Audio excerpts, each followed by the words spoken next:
Alors, j'ai l'air de constater quelques topics, je dirais, en ce qui concerne,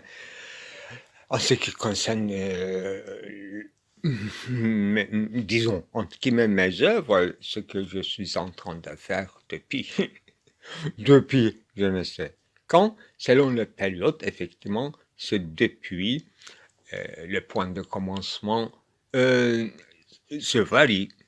Ça aussi, c'est très géométrique et ça a l'air arbitraire. Et il s'agit de construire des contextes délimités. Voilà, comme certains se délimitent dans le domaine de logique et certains, comme moi, aura cette tendance de suspendre la thèse d'être. Pour être franc, n'est-ce pas?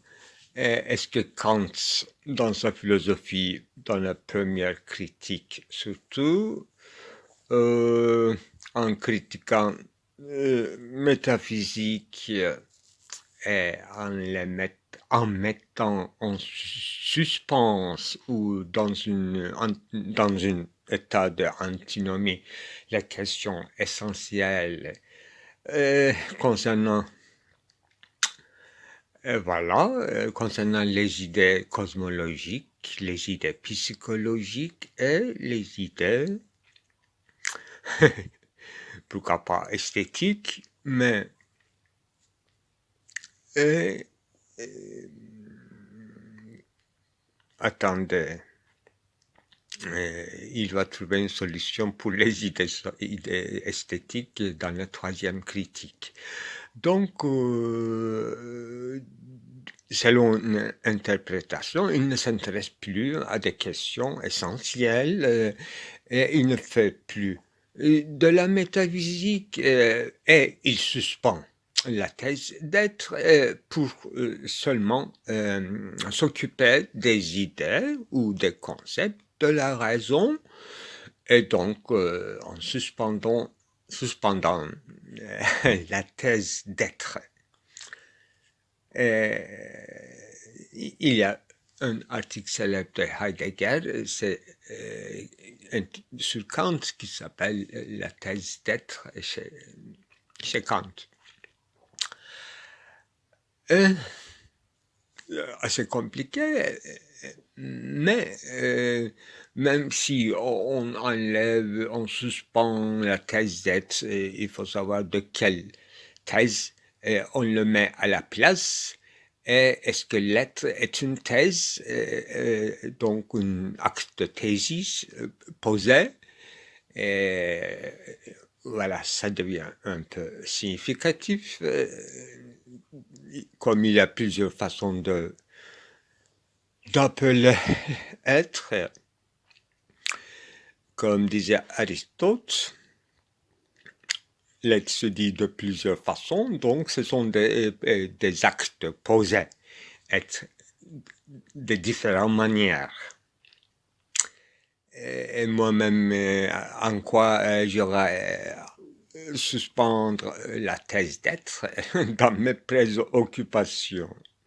Bien que je suis dans une praxis, même quand j'écris, et on se demande si je suis encore là ou ailleurs, surtout quand je fais, disons, entre guillemets, de la littérature, mais plus précisément produisant des textes au sens textuel du terme, et qui ne renvoie que d'une manière très détournée au monde réel, à des réalités, et on peut considérer qu'en écrivant, moi, je suspends la thèse d'être, ou bien tout littérateur, tout l'auteur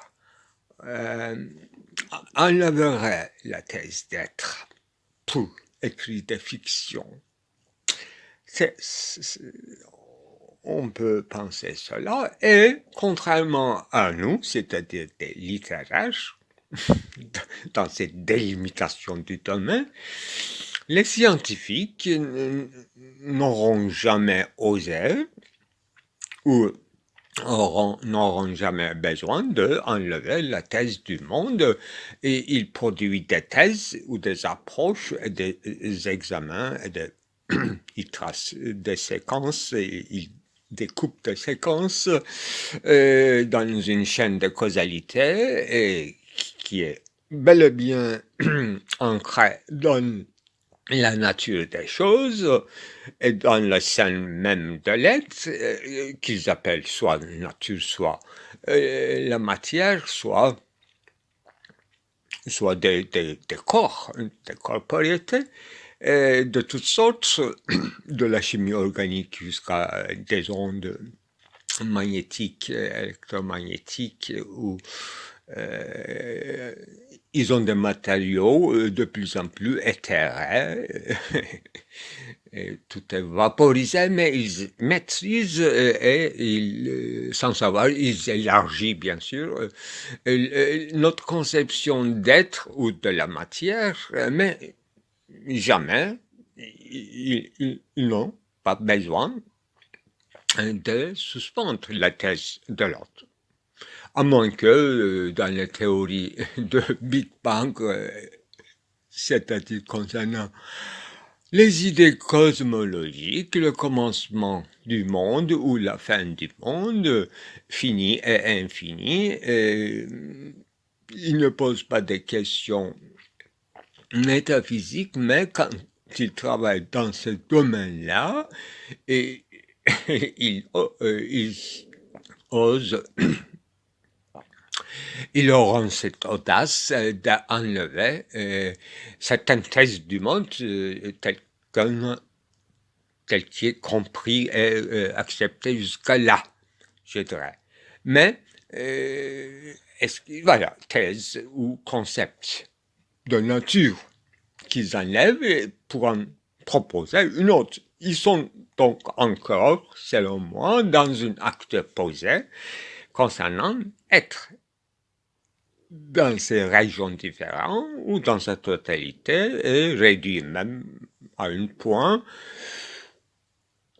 à une unité qui serait peut-être, selon par où nous regardons à des profils qu'ils ont découpés, et à travers un miroir concave ou convexe, pour parler comme Aristote, l'état des choses peut être changé, c'est-à-dire quand il cherchait unité ou l'un, ou un petit commencement minuscule, un point, pour commencer, et je parle toujours de avant Big Bang ou après ou pendant, etc.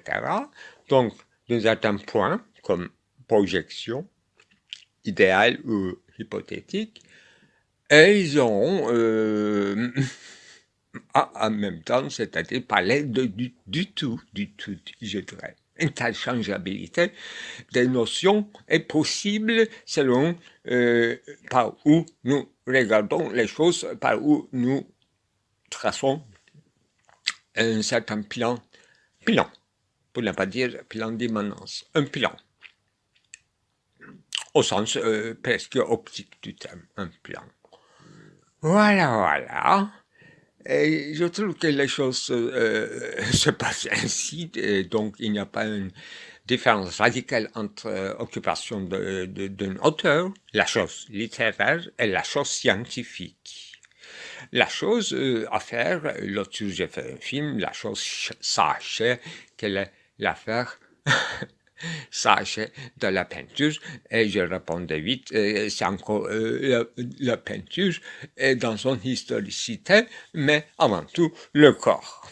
Mais cette fois-ci, effectivement, un certain Lebenskörper, c'est-à-dire un corps vivant, même s'il est mort, cadavre, même s'il est figure, même s'il est difficilement reconnaissable en tant que figure humaine, ou justement il peut s'agir de la bestialité, encore du corps. plus ou moins reconnaissable, etc. Ça entre dans le domaine, le corps entre dans le domaine à part entière de la peinture, c'est ma thèse. On peut imaginer toutes sortes de peintures, comme on réalise des sculptures éphémères, pourquoi pas avec la glace. Toute œuvre n'est pas permanente, qui ne traverse pas les siècles, comme une pierre, etc. Donc, pierre noire de la Mecque ou la chose monumentale. Il n'y a pas le concept propre de la sculpture. Et ils peuvent se prétendre à des incorporélités. Et justement, il peut utiliser le corps, un certain mécanisme, justement pour arriver à un certain mouvement exquis de kinésis, je dirais, tout en faisant une petite tautologie, en pensant Niki Sanfal ou Tangli, des sculptures qui font des machines, je dirais, molles. C'est Lacan qui utilisait ce terme par rapport, je crois, les montres molles de Salvador Dali, qu'on ne voit que dans ses peintures, mais on en fait des objets, des gadgets touristiques. J'ai vu ces montres molles comme bibelots. Qu'est-ce que je voulais dire? Moi, je me suis intéressé à des machines molles, justement. Ça, je me demande qui a utilisé le mot. Première fois, cette expression machine molle, ça peut être William Brooks, peut-être en rapport avec Salvador Dali, mais montre molle, effectivement, c'est ce qu'on appelle la chose inventée par Salvador Dali. Et j'ai trouvé dans le texte séminaire de Lacan qui m'intéressait, dans ce petit article que j'avais écrit, quoi, Lacan et moi, je crois, ça s'appelle. C'est en m'inspirant de Kant avec ça de Lacan, justement. Bon, mollesse, c'est intéressant comme concept, un concept élargi de la machine, mollesse, mécanique des rigides, mécanique des liquides, qu'est-ce qu'il y a d'autre, des éthérés, des choses éthérées. Donc, ça renvoie à 3 états encore du corps. L'air solide et liquide. Donc, il faut prendre le concept du corps aussi très général et suivant encore. Et suivant, non pas suivant, mais en rapport avec le concept évolué de la science en général et dans son historicité, justement. Et comme la peinture dans son historicité, on peut faire de la peinture, mais sérieusement, quand on commence à faire, c'est-à-dire sous le titre de peintre, devenir peintre ou être peintre, voilà, s'intituler comme peintre, là, on s'intéresse encore à travers la peinture dans son historicité, je suppose, mais ça supprime pas les autres possibilités, c'est-à-dire allégation à des sciences et à leur intégration ou à leur pratique. Mon propos était délimité au départ et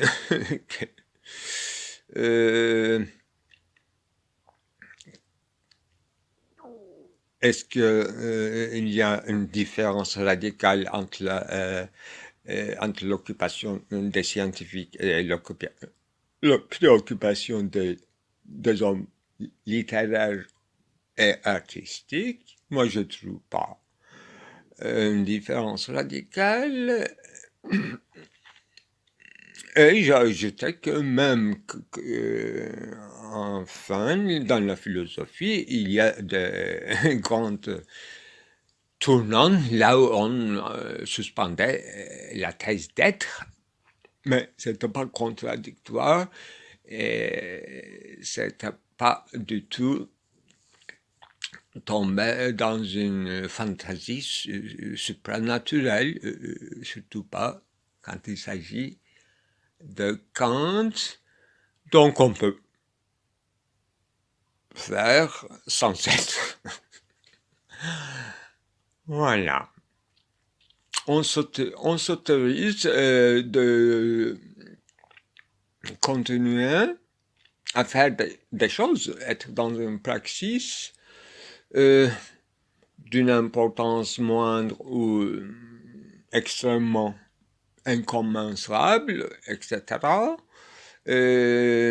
sans avoir recours à l'être ou à une certaine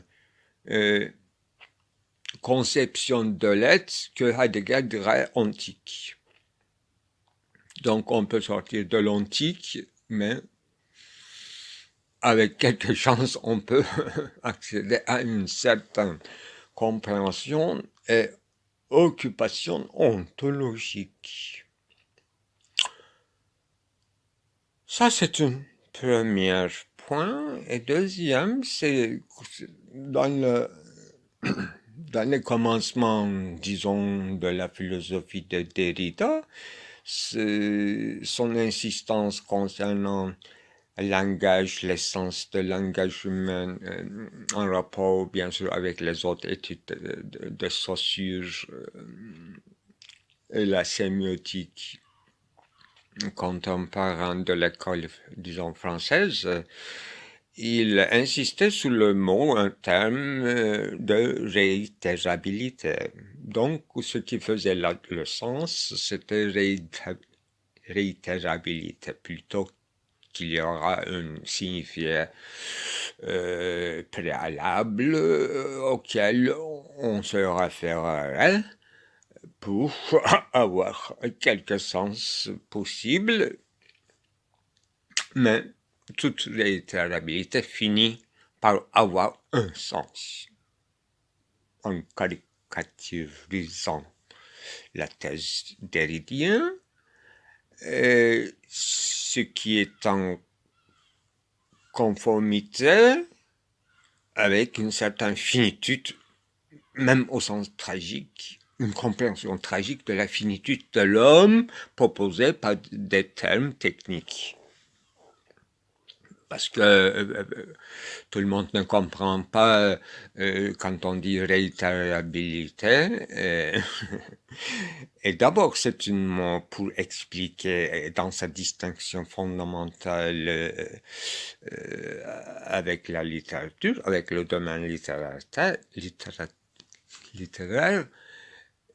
l'occupation scientifique. Mais c'est une définition donnée d'une part par du côté des scientifiques, d'autre part par les philosophes de sciences. Donc, grande différence à fait. Pour devenir scientifique, il faut être vérifiable, il faut que cette expérience avec les choses, avec la corporité, avec le rapport possible, si on découvre une loi, une relation qu'on appellerait scientifique, condition sine qua non, c'était, c'est encore et toujours valable. Il faut que ça soit valable dans tous les changements de paramètres. C'est-à-dire que cette expérience doit être renouvelable. Autrement dit, il faut que ces lois inventées, découvertes par l'homme scientifique pour avoir ce titre de scientificité, il faut que ce soit réitérable. c'était presque le seul critère qui distingue la science de toutes les autres préoccupations humaines qui sont ouvertes à la contingence.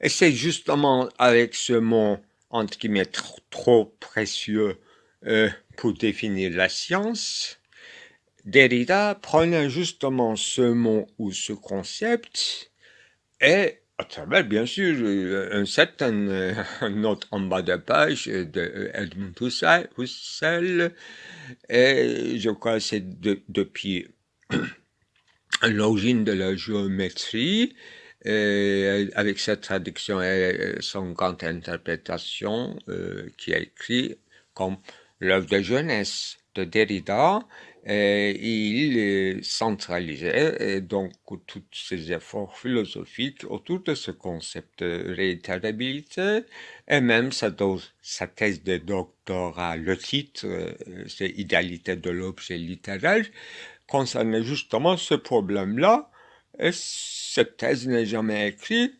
Autrement dit, plusieurs ouvrages proposaient de différents aspects sur la, disons, même question qui se ressurgit dans chaque article d'une manière différente, selon mon interprétation et selon les références qu'il nous a données. Cette thèse n'a pas écrit avec Hippolyte, le titre restait, etc.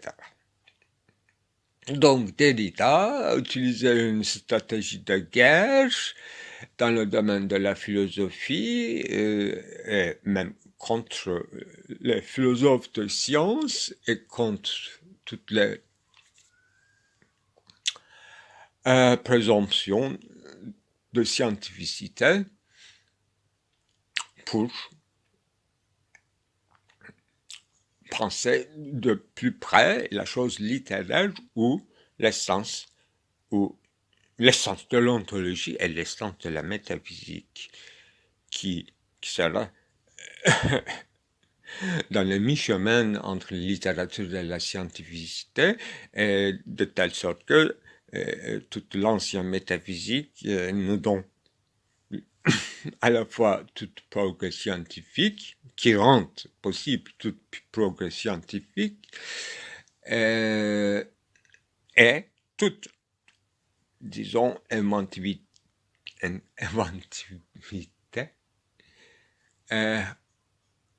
future de la littérature, même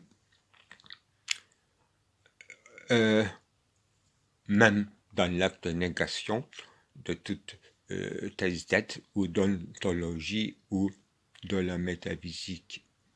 On ne peut pas en sortir. En niant quelque chose, on est encore dans l'acte réitératif de cette chose. Ce qu'on pourrait appeler renversement ne renverse pas les choses, d'où vient mon image aristotélicienne de concave convexe. L'un peut être tout, etc., etc. Ce sont des points très intéressants et très importants, mais j'en schématise pour passer à la troisième chose. Ça concerne effectivement mes préoccupations et quelques-unes de mes affirmations enregistrées. Et suivant ce passage, disons, s'il faut appeler, définir, donner un nom à mes préoccupations, imaginons depuis 2017, au niveau de vidéo, on peut trouver, n'est-ce pas, un film de moi qui s'intitulait Journalisme philosophique. Je ne suis pas retourné Je tournais sur ce concept, mais effectivement, la plupart des gens auraient pu appeler ce que je suis en train de faire depuis ces années-là un sorte de journalisme philosophique, vu que je passe d'un sujet à un autre comme des actualités philosophiques. Mais ce n'était qu'une image parce que je faisais comme si je tenais un journal intime en philosophie et tout en étant public. Et tout était publié immédiatement. Pourquoi je dis de ces préoccupations au journalisme philosophique, il paraît que je passe vers le domaine de la peinture. Ce n'est pas quelque chose qui va de soi. J'en suis conscient et j'en rends compte dans mes enregistrements. Et normalement, le peintre ne parle pas, et moi je dis que le peintre, oui, ne parle pas. Moi, je deviens le peintre, ou plutôt philosophe peintre, philosophe peintre. Et je n'arrête pas de parler, je continue cette fois-ci sur mes œuvres, sur chaque figure, dans son évolution, dans son rapport soit avec l'histoire de la peinture, soit une certaine iconographie que moi j'invente. Rappelons cette série présupposée qui rend possible quand même de ce passage de la philosophie vers la peinture, c'est l'image de caverne, tonneau, devenu coupe sacrée, calice, et à un moment donné, c'était quoi? Un certain chouette philosophique, donc chouette de Minerve, fondamentalement philosophique, Caverne aussi, platonicien, fondamentalement philosophique, et à des choses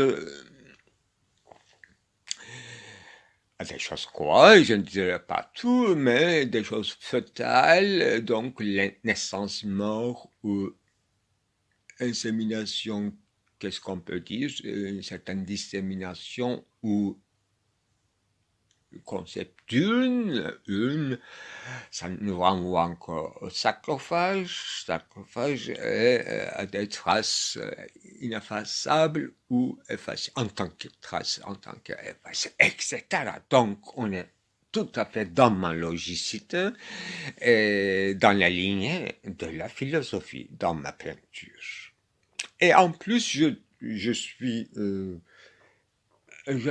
conscient que j'utilise une certaine réitérabilité de cette façon-là, c'est-à-dire en étant ou en essayant d'être fidèle à une certaine thématique qui ne sont pas statiques, mais qui s'ouvrent vers une ligne virtuelle, prolongeable. Je ne sais pas jusqu'à où. Et ça concerne les idées cosmologiques ou les idées psychologiques en ce qui me concerne, c'est-à-dire après mon mort ou le moment de mort ou le quand, la fin, le commencement, etc. Non, c'est notre terrain de jeu. Naissance et mort, faire des allers-retours dans notre fiction autobiographique. Pourquoi? Parce que pour compléter une œuvre et décider que c'est complet comme une œuvre totale, donc il faut, n'est-ce pas, encore Aristote, il faut s'y décider à partir de sa fin, etc. Je m'arrête. Ce que je veux dire, j'utilise réitérabilité, mais je fais pas la science, je déclare que je fais la chimie. Ça aussi, c'est très important et j'en passe.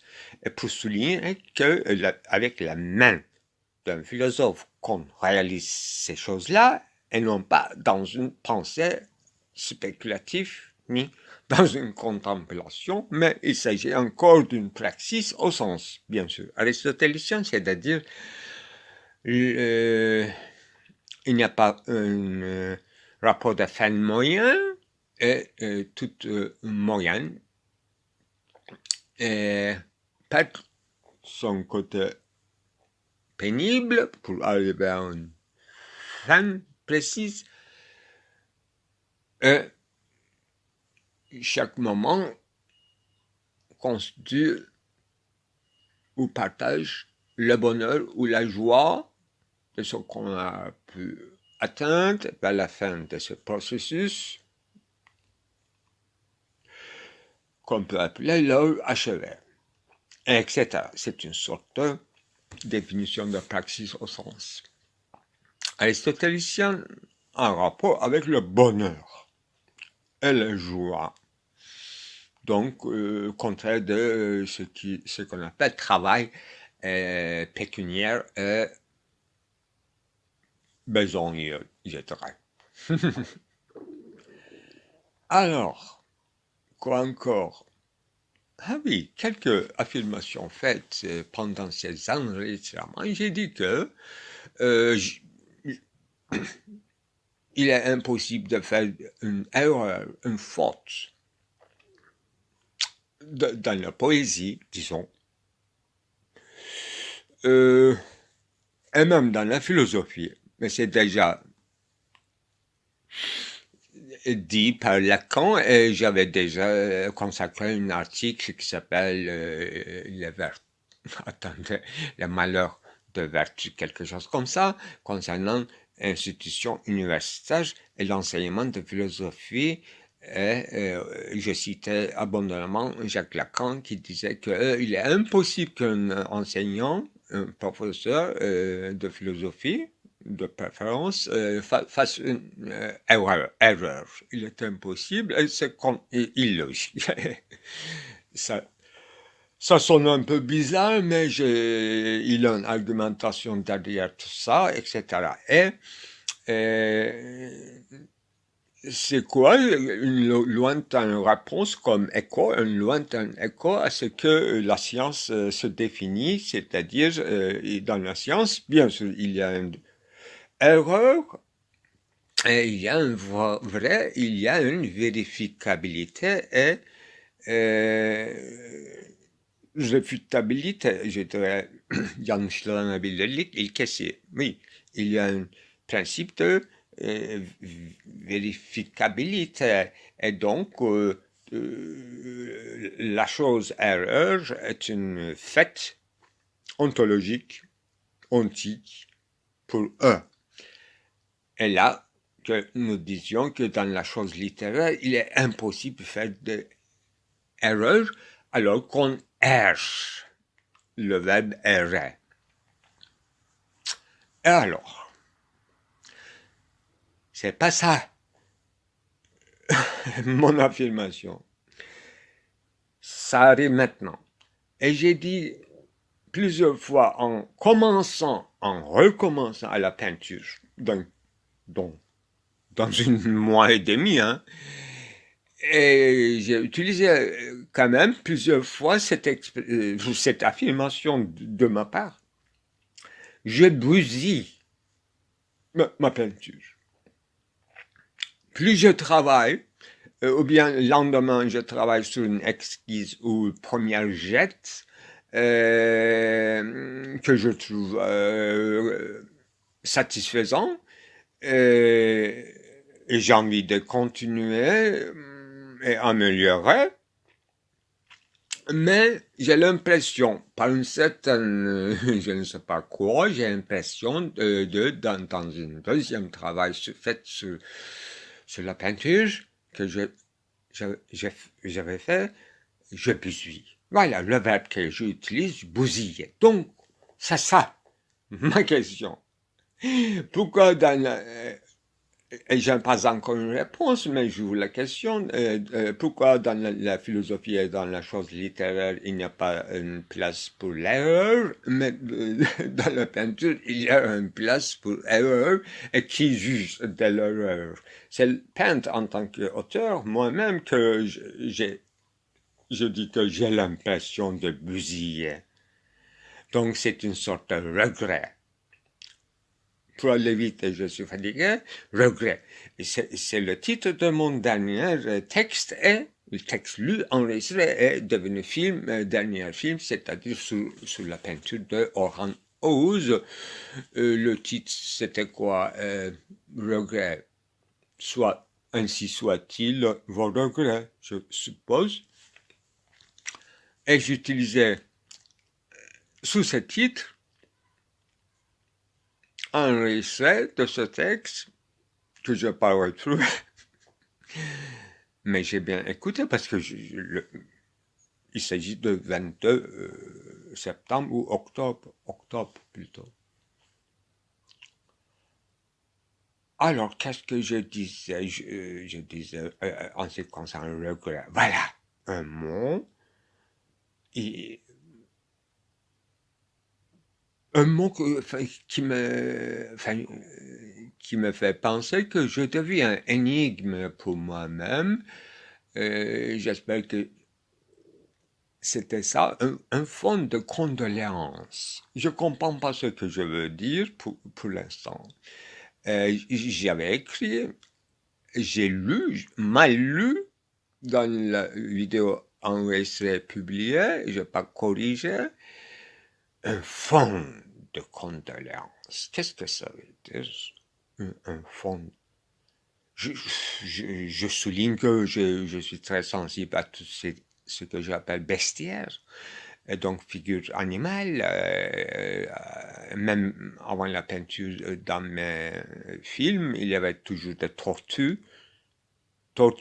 hérissons, et je fais à part entière quand même un film sur mon cher corbeau bleu.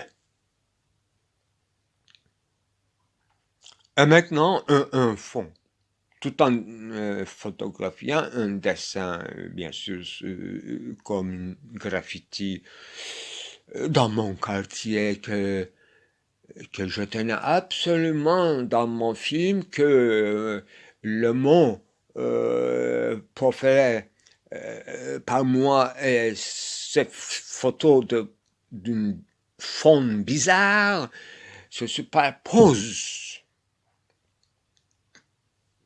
Je règle tout le film pour que cette superposition soit possible, et c'est fait, et j'ai publié. Je répète, avec cette image de fond, je disais que la faune de condoléance.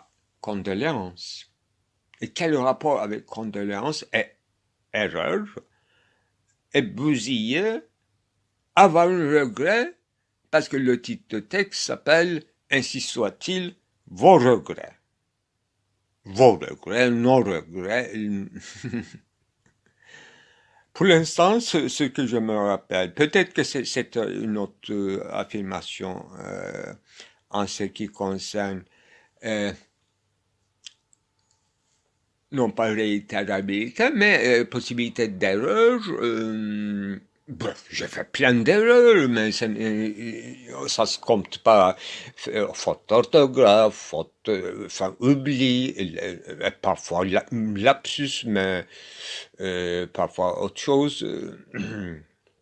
C'est-à-dire, je corrige, ou bien je fais un erratum, mais je trouve pas significatif. Ce sont de petits bousillements. On obtient autre chose en bousillant, mais une certaine urne, un sarcophage, un tombeau, un certain refoulement, une trace effacée, etc.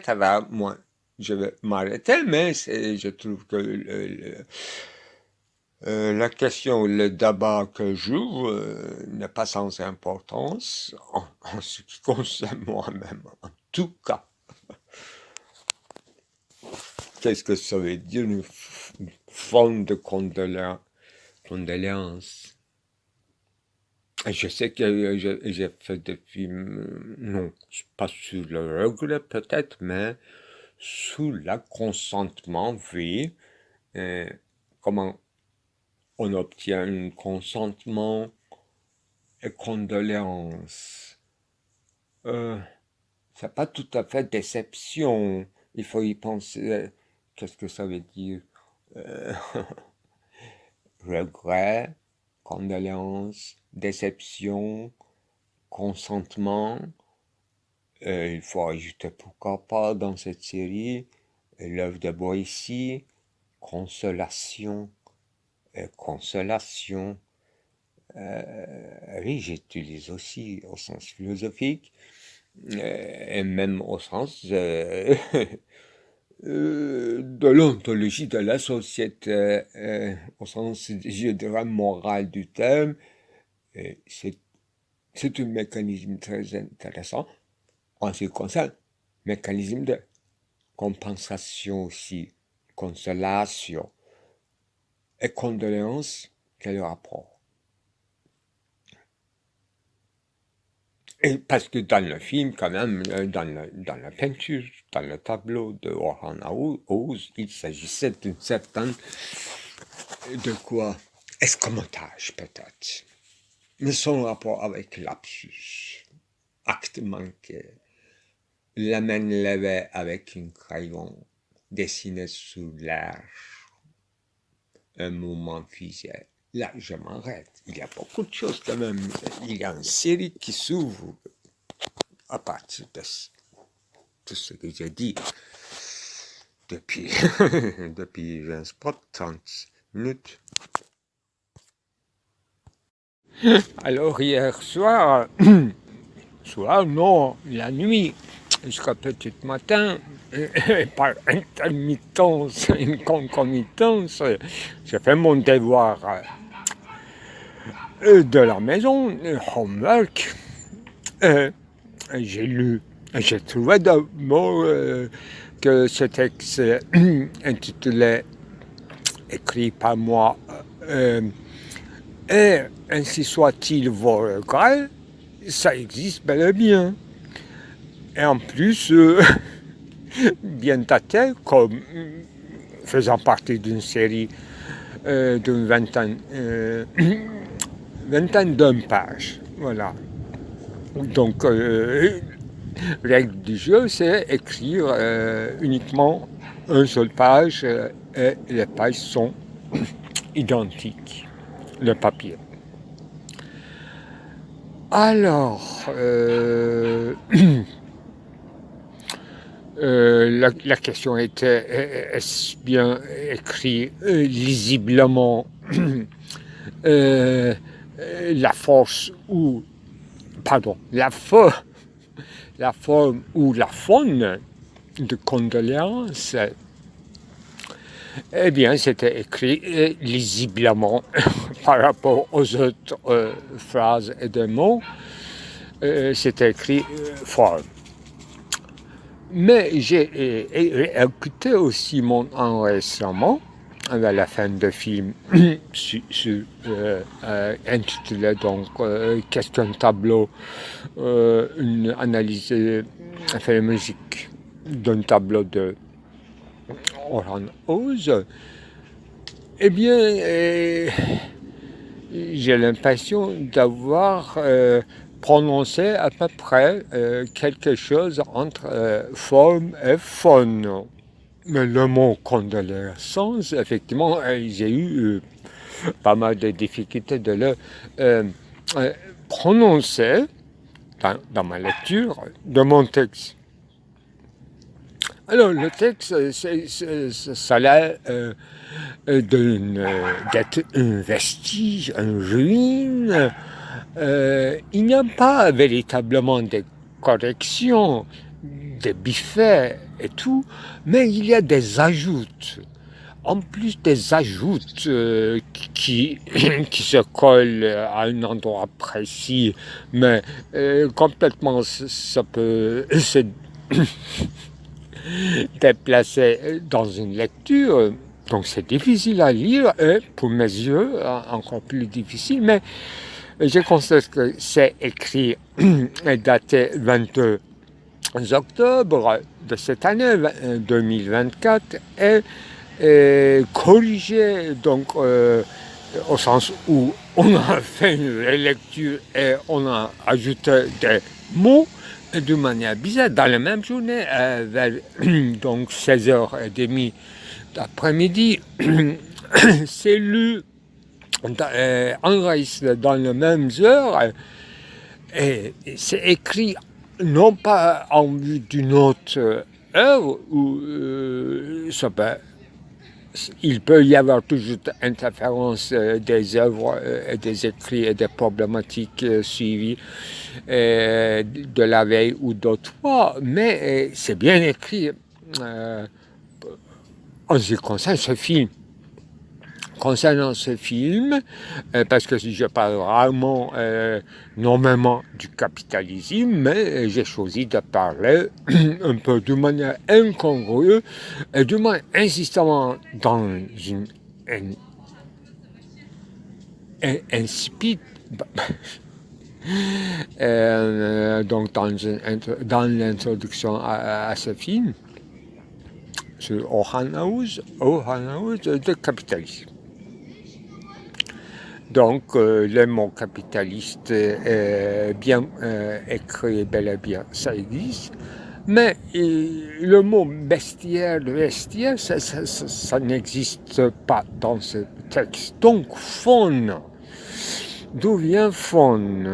Alors, ça reste une énigme, mais thématique de bestiaire, de l'imaginaire, me suit depuis très longtemps, mais de manière claire et consciente. Dans mon roman que j'ai bien expliqué à Gunesh, donc roman intitulé, écrit au mois de mars, avril, mai, aux yeux d'autrui. L'exemple des hirondelles et tout, ce sont des animaux héraldiques, emblématiques, qui ne sont pas choisis spécialement, mais une présence animale, une bêtise, une donnée texte, par moi est voulue, et toute orientation et désorientation aléatoire est réglée par le passage d'un bête au moins, une bête, vous voyez, je répète, un hérisson, une famille d'hérissons, une famille voilà, un seul corbeau tristement mort, mais corbeau bleu, etc. Et le cheval, la tête de cheval.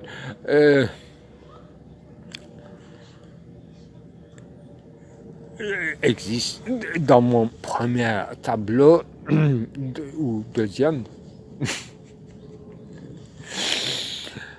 voilà, au galop. Ce ne sont que des exemples.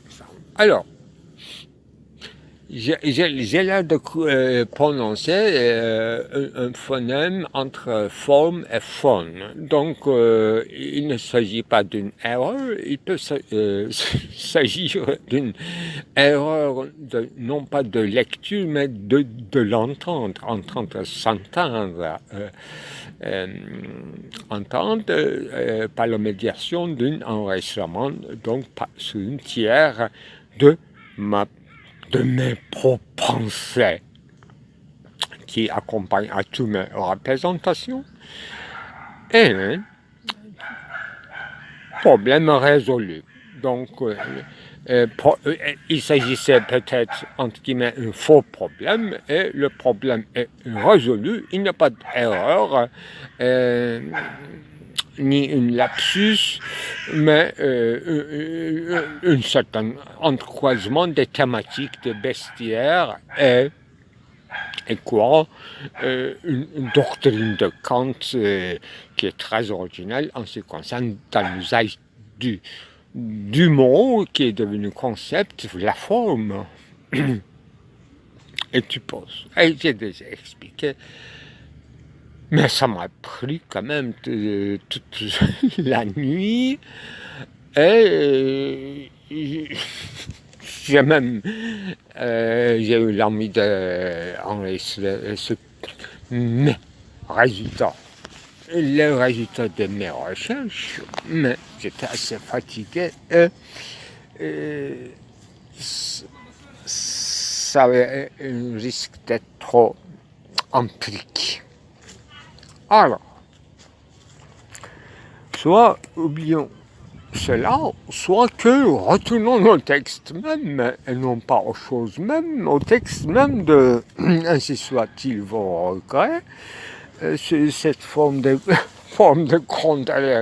condoléance et regret, une certaine, voilà, il y a une thématique de battre, débattu, abattu, la vie.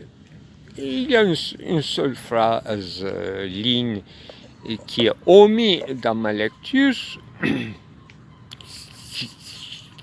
qui peut être ajoutée ultérieurement, et qui donne la titre, je crois. Bon, la vie, concernant la vie.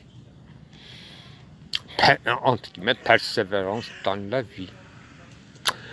C'est pas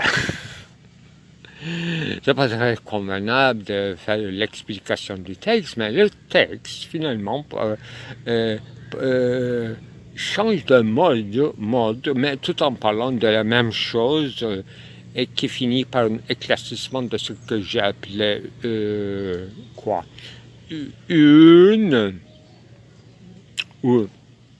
une fetale, je crois que c'est prononcé au début, un concept heureuse, et un peu pléonasme,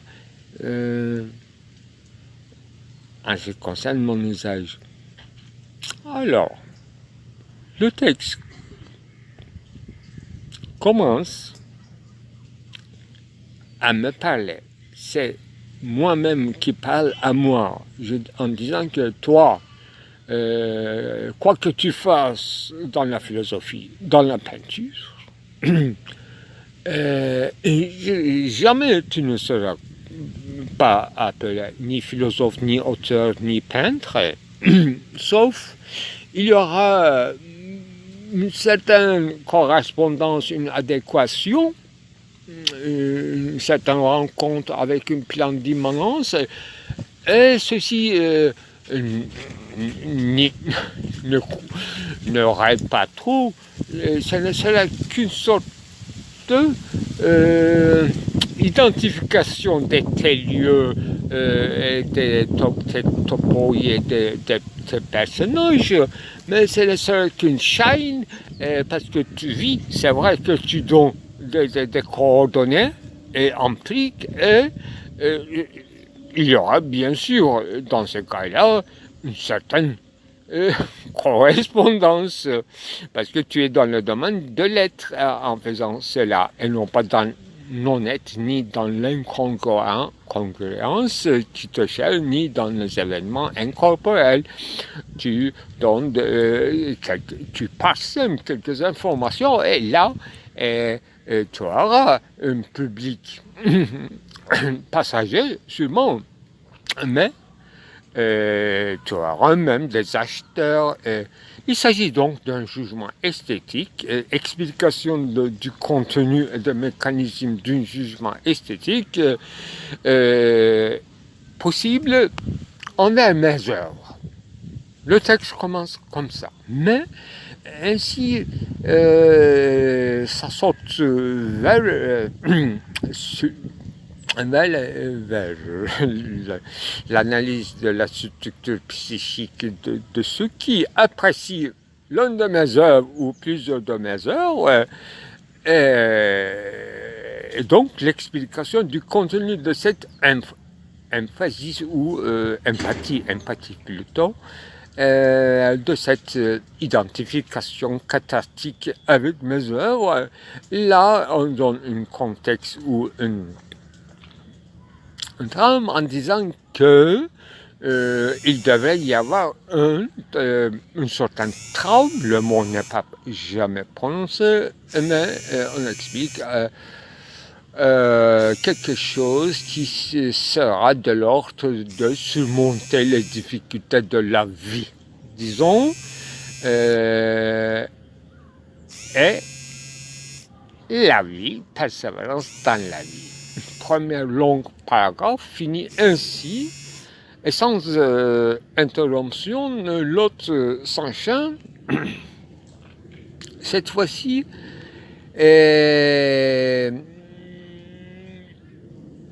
je crois que c'est en rapport avec ce que j'ai dit l'autre jour. Je deviens un secret pour moi-même. C'est tant mieux. C'est captivant ou capté. L'expression existe bel et bien dans ce texte-ci. Captiver, oui, être captivé par une œuvre et être captivant aussi. L'exemple de Hameçon aussi, devenir Hameçon, donc là, sa propre foi, proie, tout en faisant une chasse quoi, chasse au fait ou au fait de la raison, etc. Et le mot raison existe bel et bien et une certaine explication de la raison. La raison est dans son usage pragmatique, donc pour la persévérance en la vie, dans la vie. Et, dû à un traume, accepter toutes les, disons, entre guillemets, les injustices et oppressions faites parfois par usage par soi-même, c'est-à-dire être un membre à part entière, ne serait-ce que dans l'apparence ou la façade du système capitaliste. C'est ça qui est écrit dans le texte. Eh bien, en ce qui concerne donc ma théorie qui vient de Deleuze et de Derrida, en ce qui concerne l'auteur ou philosophe devrait, le peintre et le poète à plus forte raison, devrait rester ou être dans un devenir de bête, animal. Je n'aime pas le mot animal dans ce contexte, je dis bête, bêtise, volontairement, et bestiaire, plus préférable, et bestiaire aussi. Voilà, c'est dans ce contexte-là que grande doctrine de Kant, grande opération connue par les spécialistes pour expliquer la loi morale, quand il dit là, ça suit la forme des lois naturelles. Ça, effectivement, c'est à la fois une retombée dans la figurabilité, dans l'empiricité, en ce qui concerne la loi morale, et sa doctrine, et sa théorie. Et dans ce sens-là que je parle, en tant que finalement, à la fois peintre et philosophe, ayant en toute connaissance de cause, ayant la conscience de tout cela, faire appel ou recourir à des figures animales. Au sens général du terme, c'est dans ce sens-là qu'il est la forme animale, et cette fois-ci sous figure de philosophe ou de l'artiste, de haute coutume, et non pas haute couture, c'est-à-dire pour ne pas dire génie, haute coutume, c'est-à-dire ce qui établit, c'est les nouvelles lois, les nouvelles règles pour l'art sont établies à partir de sa personne et à partir de ses œuvres. C'est l'explication de génie par Kant, troisième critique. Donc, c'est dans ce sens-là qu'il faut comprendre sa bêtise et devenir génie et une condolence ou bien une certaine deuil de soi-même et dans la même phrase, ruine de soi, vestige existe bel et bien. Et 3 dernières lignes écrites un peu à la manière d'un télégraphe parce que je sais que la page s'exténue et il n'y a pas droit de prolonger le discours et ça devient encore plus énigmatique, même en parlant d'une certaine haute coutume, mais ça devient haute couture par excellence, etc. Et je crois que je parle d'un certain dandisme de galeries d'acheteurs, de spectateurs de peinture et de l'art. Et énigmatique, c'est chambre G. Je prononce bien, mais je ne comprends pas la signification. Mais dans ce contexte de haute couture et de Solène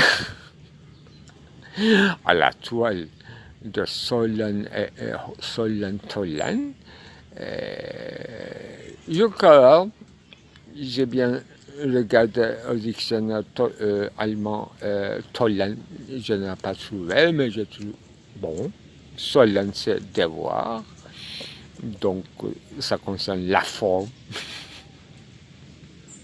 de notre condoléance.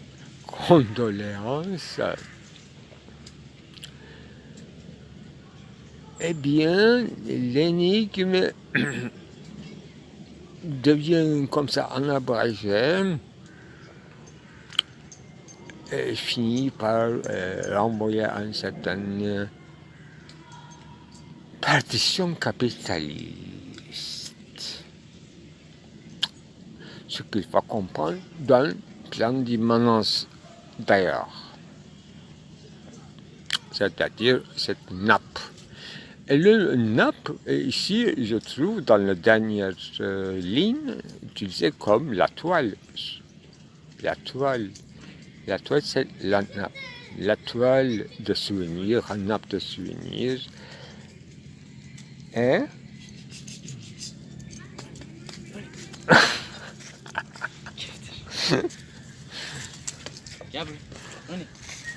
je suis lâché par un chien très sympathique. Tiens.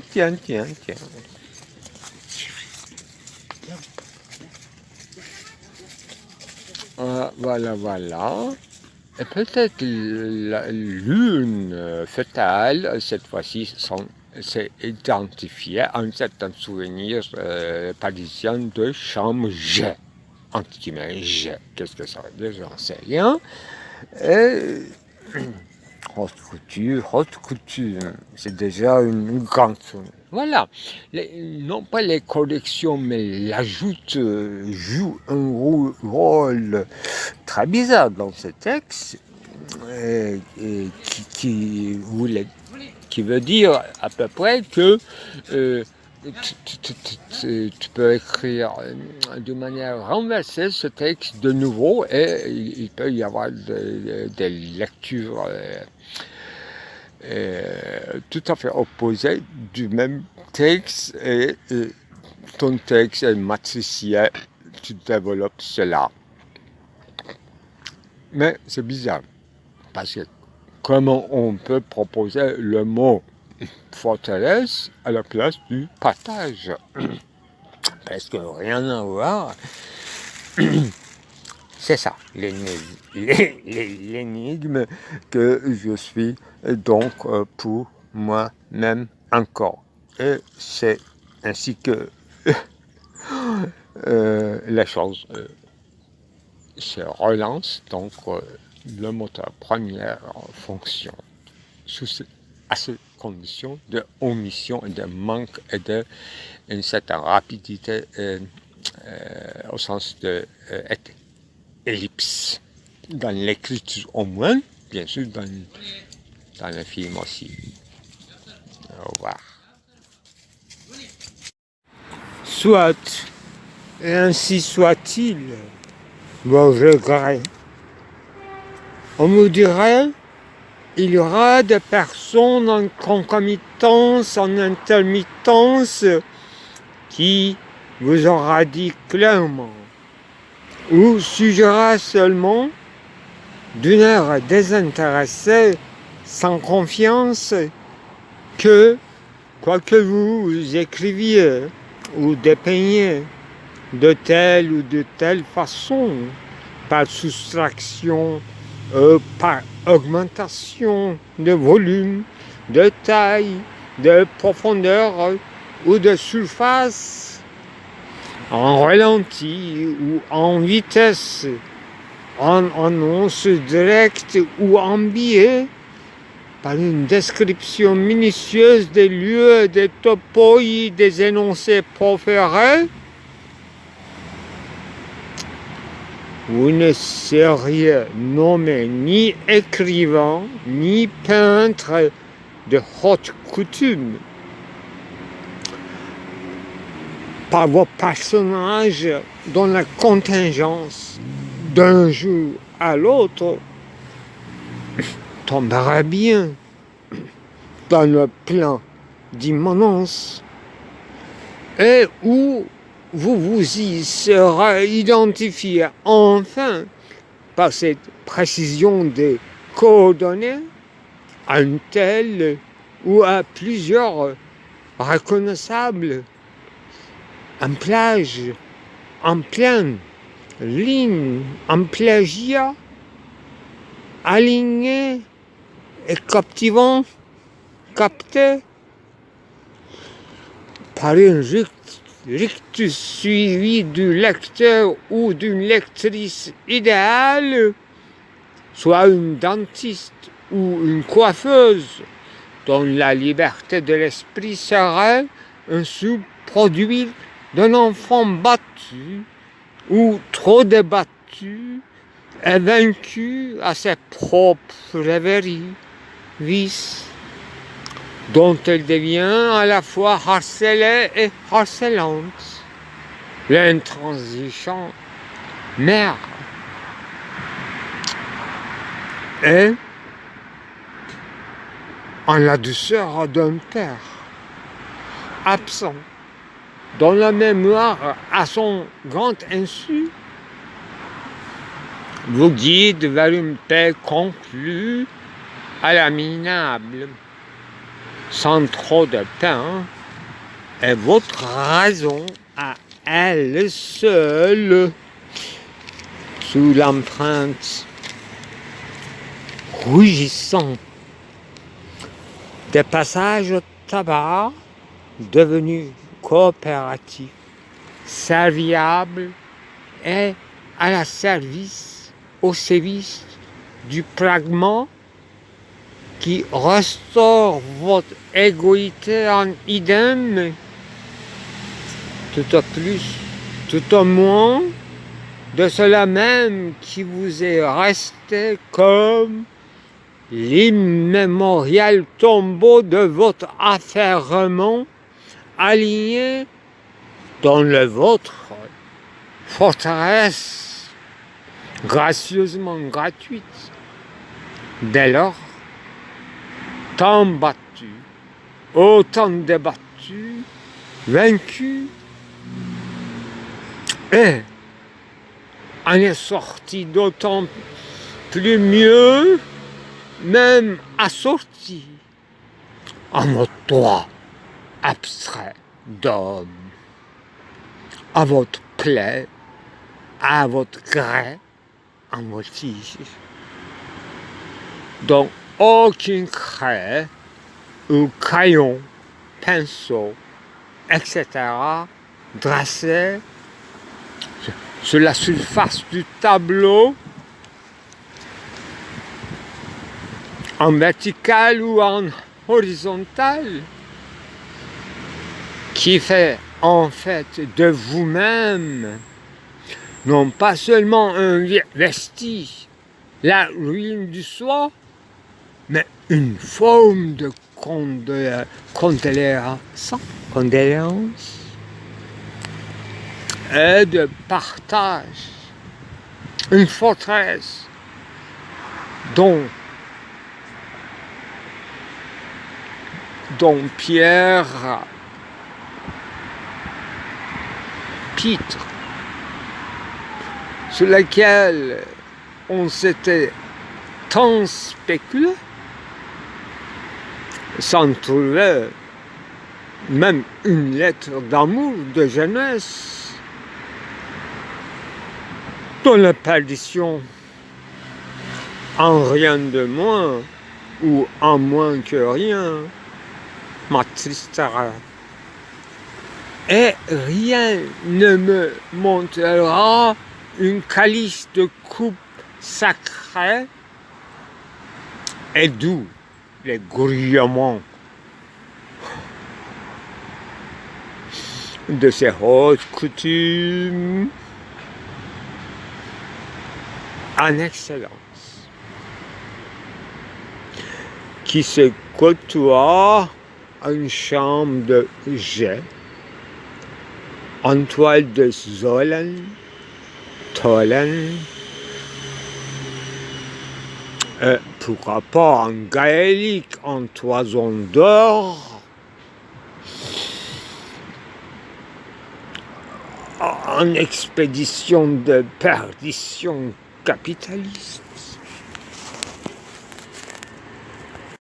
Effectivement, quand on trouve un texte, soit-il le mien, tout change tout de suite, au sens où on retrouve le fil conduite, le cheminement, l'arrêt, la pause, intermittence, concomitance, fragmentalité.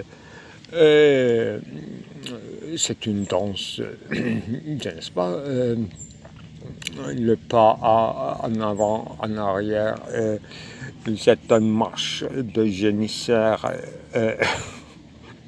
marche turque de Mozart ou une valse viennoise. Et ce que je voulais dire, la peinture, surtout la matière avec laquelle je peins l'instrument comme instrument, au lieu de pinceau, mes doigts, et les grains mûris de la saison en toutes couleurs, et sur le papier, mon doigt qui glisse, ça m'allège, ça me calme, ça me détend et ça donne un certain sentiment de vie, une certaine gaffule, et ça soulage, ça console l'inconsolable, et alors que mon écriture reste dans les lisières encore de l'apocalyptique. Alors, j'ai trouvé, et je n'avais pas perdu, mais puisque je portais depuis quelques jours sur moi, dans le pli des autres papiers, c'était égaré. C'est écrit le 10 novembre, alors aujourd'hui c'est 17 novembre. Le titre c'est Théâtre de la mort, nouvelle édition. Sous-titre Philosophie en sanglots. Encore un sous-titre, c'est comment on a unifié le monde. C'est très clair. relativement, c'est plus lisible, mais c'est écrit en vue de quoi? Il y a quelques références claires pour moi. Ça concerne ma rencontre avec Derrida à Istanbul, un échange. Oublions tout ça, lisons le texte en tant que texte. Théâtre de mort, nouvelle édition. Philosophie en sanglots. C'est comment on a unifié le monde. Loin des tragédies insolubles qui leur paraissaient invraisemblables, le calme et paisible comédie humaine dans son sérieux, dans tout son sérieux, le stomac bien rempli de hypocrisie qui va vivre, subsister dans cette vie, la vôtre. S'il y a encore une place pour la comédie, un faux semblant du théâtre à coutu, martelé en praxis du coin de la rue, votre rue est à vue courte. Comme disait un philosophe célèbre, entre guillemets, my Welt in Varsovie Ghetto, le mot lourd de Taylor. Ceci est un point nodal, nerveux, comme je disais. Non pas lui. Expiration de valeur, extermination en tâche. Une sorte de traduction révélante de Uslenidji Firma, Mutaït, actuel. Uslenidji Bey, Ustanji Bey. Ce qui veut dire boîte à charger à chargement.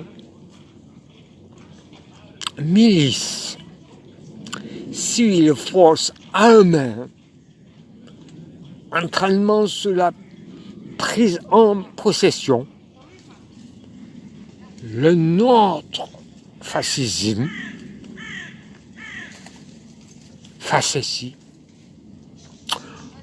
le nôtre fascisme ordinaire, devenu russe, règle, hôte de la vie, et c'est comme ça, entre guillemets. Le pas affranchi, sans autre retour qu'un repentir en façade, le fascisme, faussaire, structure est mise en place, en vigueur, veillée par la loi au nom de la citoyenneté et des droits réciproques, indemnisables, et avant tout, toute autre attitude est discriminée, péjorée, ridiculisée, sans avoir eu égard, sans soupçon, sans inquiétude, sans le sens historique, sans la transcendance que l'abominable enfermement à Cocoon, Pete les coquerivements, qu'on appelait tout doucement, voilà, reste à la maison,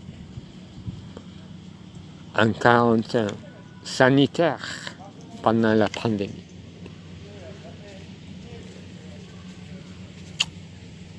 Au prix de tant de morts et naissances, un moment immémorial, de nouvelles naissances aussi, des métissages, de l'uniformisation, sous menace de mort, sous menace de devenir démunis, de famine, de drogue,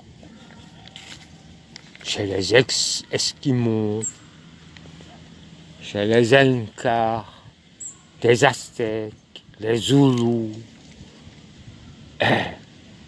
et de la Chine profonde, bien sûr.